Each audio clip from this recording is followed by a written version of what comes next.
നമുക്കൊരു നാടൻ ചിക്കൻ കറി ഉണ്ടാക്കാവേ. അതിന് വേണ്ടിയിട്ട് ചിക്കനെല്ലാം കഴുകി വൃത്തിയാക്കിയിട്ട് അത് കുക്കറിലിട്ടാണ് നമ്മൾ വേവിക്കുന്നത്. ഇപ്പോൾ കുരുമുളകും മഞ്ഞൾപ്പൊടി ഉപ്പും കൂടി ഇട്ട് നന്നായിട്ട് കുക്കറിലൊന്ന് വേവിച്ചെടുക്കുക.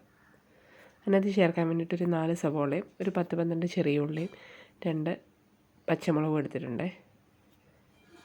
ഇതൊരു മുറി തേങ്ങയുടെ 1/4 ഭാഗം എടുത്തിട്ടുണ്ട്. ഇത് കുറച്ച് ഇഞ്ചിയും വെളുത്തുള്ളി എടുത്തിട്ടുണ്ട്. ഇതിൻ്റെ കൂടെ നമുക്ക് കുറച്ച് പെരിഞ്ചീരകം കൂടെ ചേർത്ത് വേണം ഇത് ചതച്ചെടുക്കാനായിട്ട്. ഇതൊന്ന് ചതച്ചെടുത്തിട്ട് വരാം.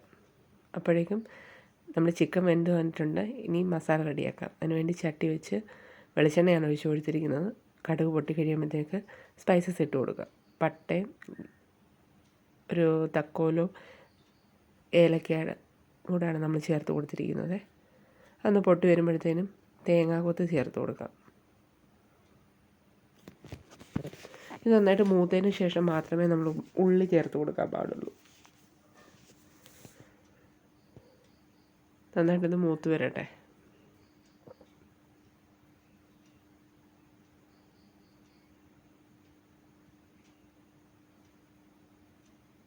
ഇനി നമുക്ക് അതിനകത്ത് ചേർക്കാനുള്ള പൊടികൾ എടുത്ത് വയ്ക്കാം.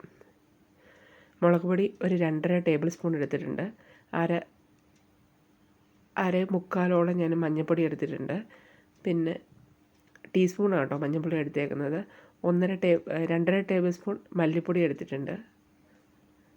ഇത്രയും ഗരം മസാല എടുത്തിട്ടുണ്ട്. ഇനി ഇതിലേക്ക് നമുക്ക് കുറച്ച് ചിക്കൻ മസാലയും കൂടി ചേർത്ത് കൊടുക്കാം. ഇതൊരു ഏകദേശം ഒരു 2.5 ടേബിൾ സ്പൂണോളം വരുവേ ചിക്കൻ മസാല. നിങ്ങളുടെ എരിക്കനുസരിച്ച് മുളക് പൊടി കൂട്ടുകയും കുറയ്ക്കുകയൊക്കെ ചെയ്യാം കേട്ടോ.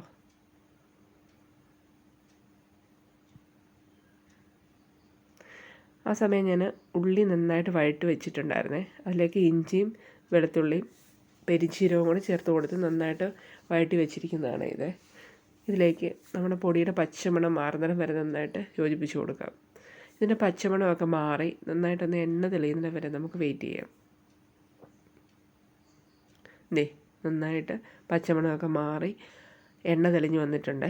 ഇതിലേക്ക് നമുക്ക് കുക്കറിൽ വേവിച്ച് വെച്ചിരിക്കുന്ന ചിക്കൻ ചേർത്ത് കൊടുക്കാം. നാടൻ കോഴിയായതുകൊണ്ട് നല്ല വേവായതുകൊണ്ടാണ് ഞാൻ കുക്കറിലിട്ട് വേവിച്ചത്. ഇനി ഇതെല്ലാം കൂടെ ഒന്ന് നന്നായിട്ട് യോജിപ്പിച്ച് കൊടുക്കാം.